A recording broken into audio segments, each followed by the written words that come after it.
Hello friends, ಎಲ್ರಿಗೂ ಕೂಡ ನಮಸ್ಕಾರ. ಇವತ್ತಿನ ವಿಡಿಯೋದಲ್ಲಿ ವರಮಹಾಲಕ್ಷ್ಮಿ ಹಬ್ಬವನ್ನು ಹೇಗೆ ಮಾಡಬೇಕು ಮತ್ತು ಯಾವ ರೀತಿಯಾಗಿ ಇದನ್ನೆಲ್ಲ ಆಚರಣೆ ಮಾಡಬೇಕು ಅಂತ ಹೇಳಿ ನಾನು ಈ ವಿಡಿಯೋದಲ್ಲಿ ತಿಳಿಸ್ಕೊಡ್ತಾ ಇದ್ದೀನಿ. ಹಾಗೆ ನಾನು ಕೂಡ ನನಗೆ ಎಲ್ಲ ಗೊತ್ತು ಅಂತ ಇಲ್ಲ, ತಿಳ್ಕೊಳ್ಳೋಷ್ಟು ದೊಡ್ಡೋಳು ಕೂಡ ನಾನಾಗಿಲ್ಲ.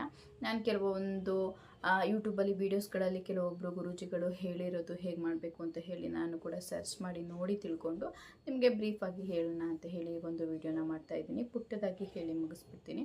ವರಮಹಾಲಕ್ಷ್ಮಿ ಹಬ್ಬವನ್ನು ಆಷಾಢ ಶುಕ್ರವಾರ, 2ನೇ ಶುಕ್ರವಾರದ ದಿನ ಮಾಡ್ತಾರೆ. ಸೊ ಈ ಒಂದು ಅಷ್ಟ ಲಕ್ಷ್ಮಿಗಳು ಇರುವಂತಹ ಒಂದು ವರಮಹಾಲಕ್ಷ್ಮಿ, ಎಲ್ಲ ಒಂದು ಅಷ್ಟ ಸೌಭಾಗ್ಯಗಳು ಸಿಗಲಿ ಅಂತ ಹೇಳಿ ಈ ಒಂದು ವರಮಹಾಲಕ್ಷ್ಮಿ ಹಬ್ಬವನ್ನು ಮಾಡ್ತೀವಿ. ಅವಳು ವರವನ್ನು ಯಾವಾಗಲೂ ದಯ ಪಾಲಿಸ್ತಾ ಇರ್ತಾಳೆ, ಎಲ್ರಿಗೂ ಒಳ್ಳೆಯದಾಗಲಿ ಅನ್ನೋ ಒಂದು ಮಂತ್ರನ ಕೂಡ ಹೇಳ್ತಾ ಇರ್ತಾಳೆ. ಹಾಗಾಗಿ ವರಮಹಾಲಕ್ಷ್ಮಿ ಹಬ್ಬವನ್ನು ಪ್ರತಿಯೊಬ್ಬರು ಕೂಡ ಮಾಡ್ತಾರೆ. ಹಾಗೆ ಇದನ್ನು ಮಾಡಿದವರೆಲ್ರಿಗೂ ಕೂಡ ಅಷ್ಟಸಿದ್ಧಿ ಆಗುತ್ತೆ, ಧನ ಧಾನ್ಯ ವಿಜಯ ಇದೆಲ್ಲದೂ ಕೂಡ ಸಿಗುತ್ತೆ ಅಂತ ಹೇಳಿ ನಾವು ವರಮಹಾಲಕ್ಷ್ಮಿ ಹಬ್ಬವನ್ನು ಮಾಡ್ತೀವಿ.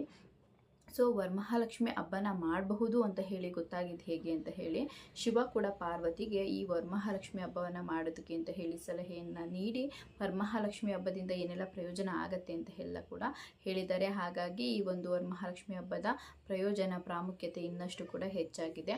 ವರಮಹಾಲಕ್ಷ್ಮಿ ಅಂದರೆ ಇಂದ್ರನು ಕೂಡ ಶಾಪಗ್ರಸ್ತ ಆಗಿರ್ತಾನೆ ದುರ್ವಾಸ ಮುನಿಯಿಂದ.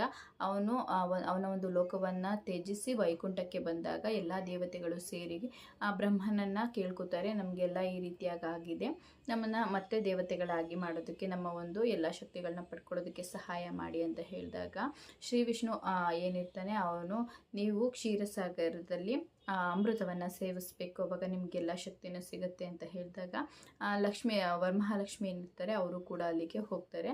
ಆಗ ರಾಕ್ಷಸರು ಮತ್ತು ದೇವತೆಗಳ ನಡುವೆ ಕ್ಷೀರಸಾಗರದಲ್ಲಿ ಅಮೃತಕ್ಕೋಸ್ಕರ ಹೊಡೆದಾಟ ಆದಾಗ ಅಲ್ಲಿ ಮೊದಲೇ ವರ ಕೊಡೋದಕ್ಕೆ ಅಂತಲೇ ಪ್ರಾಮುಖ್ಯತೆ ಹೊಂದಿರುವಂತಹ ವರಮಹಾಲಕ್ಷ್ಮಿಯವರು ದೇವತೆಗಳಿಗೆ ಒಂದು ವರವನ್ನು ಕೊಡ್ತಾರೆ, ನಿಮಗೆ ಸಿಗಲಿ ಅಂತ ಹೇಳಿ. ಹಾಗಾಗಿ ಕ್ಷೀರಸಾಗರದಲ್ಲಿ ವರ್ಣರಂಜಿತವಾಗಿ ಕಾಣಿಸ್ಕೋತಾರೆ, ಬಿಳಿ ವಸ್ತ್ರದಲ್ಲಿ ಕಾಣಿಸ್ಕೊಂಡು. ಒಂದು ಅವರ ಬಟ್ಟೆ ಏನಿರುತ್ತೆ ಅಂದರೆ ಬಿಳಿ ಸೀರೆ ಮತ್ತು ಕೆಂಪು ಒಂದು ಅಂಚಿನ ಸೀರೆ ಆಗಿರುತ್ತೆ. ಹಾಗಾಗಿ ವರಮಹಾಲಕ್ಷ್ಮಿ ಹಬ್ಬದಲ್ಲಿ ವರಮಹಾಲಕ್ಷ್ಮಿ ಕಳಶಕ್ಕೆ ನಾವು ಉಡಿಸುವಂತಹ ಸೀರೆ ಬಿಳಿ ಮತ್ತು ಕೆಂಪು ಬಣ್ಣದಾಗಿದ್ದರೆ ಅತ್ಯಂತ ಶ್ರೇಷ್ಠ ಅಂತ ಹೇಳಿ ಈ ಒಂದು ವರಮಹಾಲಕ್ಷ್ಮಿ ಹಬ್ಬದಲ್ಲಿ ಒಂದು ಆ ಸೀರೆಗೂ ಕೂಡ ಪ್ರಾಮುಖ್ಯತೆಯನ್ನು ಕೊಡ್ತಾ ಇರ್ತಾರೆ. ಅದಾದ ನಂತರ ನಾವು ವರಮಹಾಲಕ್ಷ್ಮಿ ಹಬ್ಬವನ್ನು ಹೇಗೆ ಮತ್ತು ಯಾಕೆ ಆಚರಿಸ್ತೀವಿ ಅಂತ ಹೇಳಿ ಪುಟ್ಟದಾಗಿ ಹೇಳಿದ್ದೀನಿ. ಈಗ ವರಮಹಾಲಕ್ಷ್ಮಿ ಹಬ್ಬದ ದಿನ ನಾವು ಏನು ಮಾಡಬೇಕು ಅಂತ ಅಂದರೆ, ನಾವು ಮುಖ್ಯವಾಗಿ ಹಬ್ಬಕ್ಕೆ ಮನೆಯೆಲ್ಲ ಸ್ವಚ್ಛತೆಗೊಳಿಸಬೇಕು. ಬೇಕಾಗಿರುವಂತಹ ಏನು ಸಾಮಗ್ರಿಗಳಿರುತ್ತೆ ಅದನ್ನು ಮುಂಚಿತವಾಗಿ ನಾವು ತಂದು ಇಟ್ಕೋಬೇಕು. ಹಾಗೆ ನಾವು ಬಳಸುವಂತಹ ಅಲಂಕಾರಿಕ ವಸ್ತುಗಳು ಅವು ನೈಸರ್ಗಿಕವಾಗಿರಬೇಕು. ಬಾಳೆಕಂದು ಆಗಿರಲಿ, ಮಾವಿನ ಎಲೆ ಆಗಿರಲಿ, ಹೂಗಳಾಗಿರಲಿ ಯಾವುದನ್ನು ಕೂಡ ಪ್ಲಾಸ್ಟಿಕ್ಕಲ್ಲಿ ನಾವು ಬಳಸಬಾರ್ದು.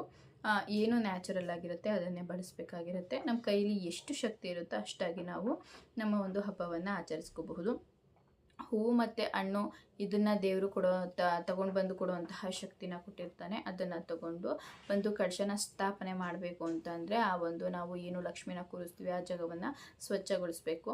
ಆ ಒಂದು ನೀರಿಗೆ ಅರಿಶಿನ ಆಗಿರಬಹುದು ಅಥವಾ ಗೋಮೂತ್ರ ಆಗಿರ್ಬೋದು, ಇದನ್ನು ಹಾಕಿ ಸ್ವಚ್ಛ ಮಾಡ್ಕೋಬೇಕು. ಆಮೇಲೆ ನಾವು ಲಕ್ಷ್ಮಿನ ಕೂರಿಸುವಂತಹ ಜಾಗಕ್ಕೆ ಪದ್ಮ ಒಂದು ರಂಗೋಲಿಯನ್ನು ಹಾಕಬೇಕು. ಅಷ್ಟಮುಖ ಇರುವಂತಹ ಒಂದು ರಂಗೋಲಿನ ಹಾಕಿ ಅದ್ರ ಮೇಲೆ ಒಂದು ಬಾಳೆ ಎಲೆ ಆಗಿರಬಹುದು ಅಥವಾ ಒಂದು ಸ್ವಚ್ಛವಾಗಿರುವಂತಹ ಬಿಳಿ ವಸ್ತ್ರವನ್ನು ಅದ್ರ ಮೇಲೆ ಹಾಕಬೇಕು. ನಂತರ ಅದ್ರ ಮೇಲೆ ಅಕ್ಕಿಯನ್ನು ಹರಡಬೇಕು. ಅಕ್ಕಿಯ ಮೇಲೆ ಕೂಡ ನಾವು ಪದ್ಮ ರಂಗೋಲಿಯನ್ನು ಬಿಟ್ಟು ಅದರ ಮೇಲೆ ನಾವು ಕಳಶನ ಇಡಬೇಕಾಗತ್ತೆ. ಕಳಶನ ಸ್ವಚ್ಛ ಮಾಡಿ ಇಟ್ಕೊಂಡು ಅದಕ್ಕೆ ನಾವು ನೀರನ್ನು ತುಂಬಬೇಕಾಗತ್ತೆ. ನೀರಕ್ಕೆ ಸ್ವಲ್ಪ ಅಕ್ಷತೆನ ಹಾಕಿ ಅರಿಶಿನ ಕುಂಕುಮ ಗಂಧನ ಹಾಕಿ ಅಡಿಕೆ ಮತ್ತು ಒಂದು ಅರಿಶಿನದ ಕೊಂಬು ಅಥವಾ ನಿಮ್ಮ ಹತ್ರ ಇರುವಂತಹ ಬೆಳ್ಳಿ ಕಾಯಿನ್ ಆಗಿರ್ಬೋದು, ಮತ್ತು ನಾವು ಉಪಯೋಗ ಮಾಡ್ತೀವಲ್ಲ ಅಂತಹ ಒಂದು ಕಾಯಿನನ್ನು ಹಾಕಿ ಅದಕ್ಕೆ ನಾವು ಎಲೆ ಅಥವಾ ಮಾವಿನ ಎಲೆಯಿಂದ ಕಳಶನ ಸಂಪೃಕ್ತಿ ಮಾಡಿ ಅದ್ರ ಮೇಲೆ ನಾವು ಒಂದು ಕಾಯನ್ನು ಇಡಬೇಕಾಗತ್ತೆ. ಆ ಕಾಯಿಗೆ ನಾವು ಅರಿಶಿನ ಹಚ್ಚಿರಬೇಕಾಗಿರುತ್ತೆ. ಹಾಗೆ ಸ್ವಲ್ಪ ಕುಂಕುಮನ ಇಟ್ಟಿರಬೇಕಾಗತ್ತೆ.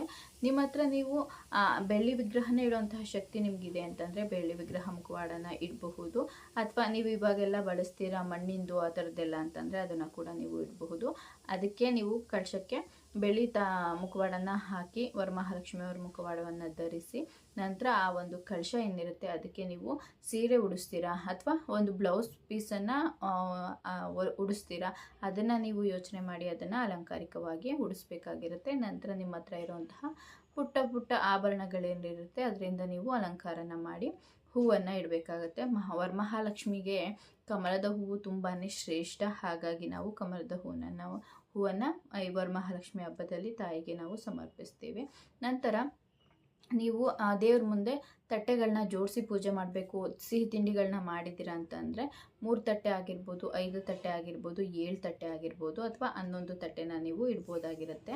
ಅದರಲ್ಲಿ ಎಲ್ಲದನ್ನೂ ಸಿಹಿ ತಿಂಡಿಗಳನ್ನೇ ಇಡಬೇಕಾ ಅಂತಂದರೆ ಪರವಾಗಿಲ್ಲ. ನೀವೊಂದು ಅದರಲ್ಲಿ ಏನೇನೋ ನಾವು ತಟ್ಟೆಗಳಿಗೆ ತುಂಬಿಸಬಹುದು ಅಂತಂದರೆ ಒಂದಕ್ಕೆ ನಾವು ಮಡ್ಲಕ್ಕಿನ ತುಂಬಿಸಬಹುದು. ಮಡ್ಲಕ್ಕಿಗೆ ಏನು ತುಂಬಿಸಬಹುದು ಅಂತ ಅಂದರೆ 3 ಮುಷ್ಟಿ ಆಗೋಷ್ಟು ಅಕ್ಕಿನ ಇಟ್ಟು ಅದಕ್ಕೆ ವೀಳ್ಯದೆಲೆ ಅಡಿಕೆನ ಇಟ್ಟು ₹1 ಕಾಯಿನ್ ಅಥವಾ 11 ರೂಪಾಯಿ ಕಾಯಿನ್ನ ಇಡಬೇಕು. ಒಂದು ಬ್ಲೌಸ್ ಪೀಸನ್ನು ಇಡಬೇಕು. ಆನಂತರ ಒಂದು ಹಣ್ಣನ್ನು ಇಟ್ಟು ನಾವು ಮಡ್ಲಕ್ಕಿಯನ್ನು ಸಮರ್ಪಿಸಬಹುದು. ಅಥವಾ ಬಾಗ್ನದ ಒಂದು ಪ್ಯಾಕ್ ಸಿಗುತ್ತೆ ಗ್ರಂಥಿಗೆ ಅಂಗಡಿಗಳಲ್ಲಿ, ಅದನ್ನು ಕೂಡ ನಾವು ಇಡಬಹುದಾಗಿರುತ್ತೆ. ಮತ್ತೊಂದಕ್ಕೆ ಹಣ್ಣು ಹಂಪಲುಗಳನ್ನ 2ನೇ ತಟ್ಟೆಗೆ ತುಂಬೋದಾಗಿರುತ್ತೆ. ಇನ್ನೊಂದು ತಟ್ಟೆಗೆ ನಾವು ಬಳೆಗಳನ್ನ ತುಂಬೋದಾಗಿರುತ್ತೆ. ಮತ್ತೊಂದು ತಟ್ಟೆಗೆ ನಾವು ಏನು ಸಿಹಿ ತಿಂಡಿಗಳನ್ನ ಮಾಡಿರ್ತೀವಿ ಈ ಒಂದು ಸಿಹಿ ತಿಂಡಿನ ತುಂಬೋದಾಗಿರುತ್ತೆ. ಇದಿಷ್ಟನ್ನು ಕೂಡ ನಾವು ದೇವ್ರ ಮುಂದೆ ಅಲಂಕಾರಕ್ಕೆ ಅಂತ ಹೇಳಿ ಇಡಬಹುದು. ಅಂದರೆ ತಾಯಿಗೆ ಯಾವ ಒಂದು ನೈವೇದ್ಯ ತುಂಬಾ ಶ್ರೇಷ್ಠವಾಗಿರೋದು ಅಂತ ಅಂದರೆ ಬೆಲ್ಲದ ಅನ್ನ, ಈ ಒಂದು ಪೊಂಗಲ್ ಅಂತ ಏನು ಕರಿತೀವಿ ಅದು ತುಂಬಾ ಶ್ರೇಷ್ಠವಾಗಿರುವಂತಹ ಒಂದು ನೈವೇದ್ಯ ಆಗಿರುತ್ತೆ. ನೀವು ಒಬ್ಬಟ್ಟನ್ನು ಮಾಡ್ತೀವಿ ಅಥವಾ ಏನಾದರೂ ಸಿಹಿ ತಿಂಡಿಗಳನ್ನ ಮಾಡಿರ್ತೀರಾ ಅಂತಂದರೆ ಅದನ್ನು ಕೂಡ ನೀವು ನೈವೇದ್ಯಕ್ಕೆ ನಾವು ಇಡಬಹುದು. ಇವಾಗ ಹಬ್ಬಕ್ಕೆ ಈಗೆಲ್ಲ ರೆಡಿ ಮಾಡ್ಕೊಂಡಿದ್ದೀರಾ ಅಂತಂದರೆ ನಾವು ಈ ಒಂದು ಹಬ್ಬನ ಮುತ್ತೈದೆಯರು ಮಾಡುವಂತಹ ಒಂದು ಹಬ್ಬ ಆಗಿರೋದ್ರಿಂದ ಬೆಳಗ್ಗೆ ಎದ್ದ ತಕ್ಷಣವೇ ನಾವು ಬೇಗನೆ ಸ್ನಾನ ಮಾಡ್ಕೋಬೇಕು. ಸ್ನಾನ ಮಾಡಿಕೊಂಡು ದೇವರ ಎಲ್ಲ ಸಿದ್ಧತೆಗಳನ್ನು ನೋಡಿಕೊಂಡು ಪೂಜೆ ಮಾಡುವಾಗ ನಮಗೆ ಜಡೆನ ನಾವು ಬಿಟ್ಕೊಂಡಿರಬಾರ್ದು. ಹಸಿ ಕೂದಲು ಕೂಡ ಇರಬಾರ್ದು.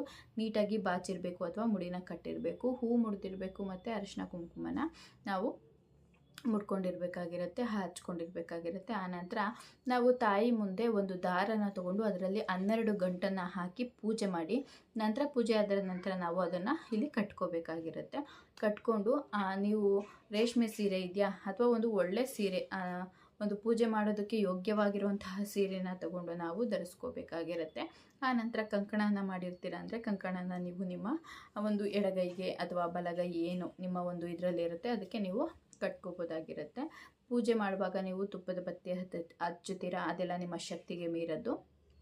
ನೀವು ದೀಪಾಲೆ ಕಂಬಗಳನ್ನ ಇದ್ದರೆ ಅಥವಾ ದೀಪಗಳಿದ್ದರೆ ಅದನ್ನು ಅಲಂಕಾರ ಮಾಡಿ ದೀಪನ ಹಚ್ಚಿಸ್ಬಹುದಾಗಿರುತ್ತೆ. ಮನೆ ಮುಂದೆ ನೀವು ರಂಗೋಲಿಯನ್ನು ಬಿಟ್ಟಿರಬೇಕಾಗಿರುತ್ತೆ. ಹೂವು ತೋರಣಗಳಿಂದ ನೀವು ಮನೆಯನ್ನು ಅಲಂಕಾರ ಮಾಡಬೇಕಾಗಿರುತ್ತೆ. ಅತಿ ಹೆಚ್ಚಾಗಿನೇ ಅಲಂಕಾರ ಮಾಡಬೇಕಂತ ಏನೂ ಇಲ್ಲ. ನಿಮ್ಮ ಕೈಯಲ್ಲಿ ಎಷ್ಟು ಶಕ್ತಿ ಇರುತ್ತೆ ಅಷ್ಟು ಶಕ್ತಿಯಿಂದ ನೀವು ಅಲಂಕಾರನ ಮಾಡಬಹುದಾಗಿರುತ್ತೆ.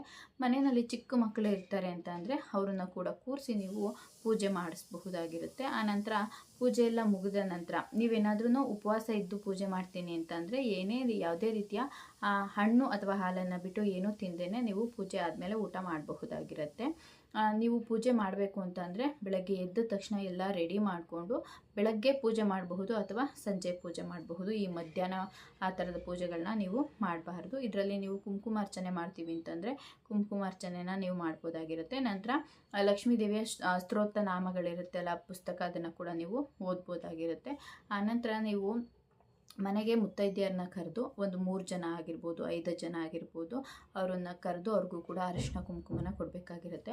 ಅರಿಶಿನ ಕುಂಕುಮ ಕೊಡುವಾಗ ಅರಿಶಿನ ಕುಂಕುಮ ಕೊಟ್ಟು ಸ್ವಲ್ಪ ಬಳೆಗಳನ್ನ ಕೊಟ್ಟು ಹೂವನ್ನ ಕೊಟ್ಟು ಎಲೆ ಅಡಿಕೆ ಒಂದು ಹಣ್ಣನ್ನು ಕೊಟ್ಟು ನಿಮ್ಮ ಕೈಯಲ್ಲಿ ನೀವೇನು ಮಾಡಿರ್ತೀರ ಅದರಲ್ಲಿ ಸಿಹಿ ತಿಂಡಿಗಳನ್ನ ನೀವು ಕೊಟ್ಟರೆ ಅವರಿಂದ ನಿಮಗೆ ಒಳ್ಳೆಯದಾಗಲಿ ಅನ್ನೋ ಆಶೀರ್ವಾದ ಸಿಗುತ್ತೆ. ಇದು ವರಮಹಾಲಕ್ಷ್ಮಿ ಹಬ್ಬಕ್ಕಿರುವಂತಹ ಒಂದು ಶ್ರೇಷ್ಠತೆ ಮತ್ತು ಪ್ರಾಮುಖ್ಯತೆ. ಸೊ ಇದನ್ನು ನಾನು ಮಾಡೋದಕ್ಕೆ ಶುರು ಮಾಡಿದಾಗಿಂದ ಕೂಡ ಇದನ್ನು ಪಾಲಿಸ್ಕೊಂಡು ಬಂದಿದ್ದೀನಿ. ಸೊ ಹಾಗಾಗಿ ಈ ಒಂದು ವಿಡಿಯೋದಲ್ಲಿ ನಿಮಗೆ ಇದ್ರ ಬಗ್ಗೆ ತಿಳಿಸ್ಕೊಡ್ಬೇಕು ಅಂತ ಹೇಳಿ ಈ ವಿಡಿಯೋನ ನಾನು ಮಾಡ್ತಾಯಿದ್ದೀನಿ. ಈ ವಿಡಿಯೋ ನಿಮಗೆ ಯೂಸ್ಫುಲ್ ಆಗಿದೆ ಅಂತ ಅನ್ಕೋತೀನಿ. ಇದ್ರ ಬಗ್ಗೆ ಮತ್ತಷ್ಟು ಏನಾದರೂ ಮಾಹಿತಿ ಬೇಕು ಅಂತಂದರೆ ಖಂಡಿತವಾಗ್ಲೂ ತಿಳಿಸ್ಕೊಡ್ತೀನಿ. ಈಗಾಗಲೇ ನಾನು ವರಮಹಾಲಕ್ಷ್ಮಿ ಹಬ್ಬಕ್ಕೆ ಕಳ್ಸೋಕ್ಕೆ ಒಂದು ಸೀರೆನ ಹೇಗೆ ಉಡಿಸ್ಬೇಕು ಅನ್ನೋದನ್ನು ಕೂಡ ವಿಡಿಯೋ ಮಾಡಿದ್ದೀನಿ. ಯಾರಾದರೂ ನೋಡಿಲ್ಲ ಅಂತಂದರೆ ದಯವಿಟ್ಟು ತಪ್ಪದೇ ನೋಡಿ ನನ್ನ ಚಾನಲ್ನ ಸಬ್ಸ್ಕ್ರೈಬ್ ಮಾಡ್ಕೊಳ್ಳಿ. ಹಾಗೆ ನಿಮ್ಮ ಫ್ರೆಂಡ್ಸ್ ಮತ್ತು ಫ್ಯಾಮಿಲೀಸ್ಗೂ ಕೂಡ ವಿಡಿಯೋನ ಶೇರ್ ಮಾಡಿ. ಮತ್ತಷ್ಟು ಮಾಹಿತಿಗಳೊಂದಿಗೆ ಮುಂದಿನ ವಿಡಿಯೋದಲ್ಲಿ ಸಿಗ್ತೀನಿ. ಧನ್ಯವಾದಗಳು.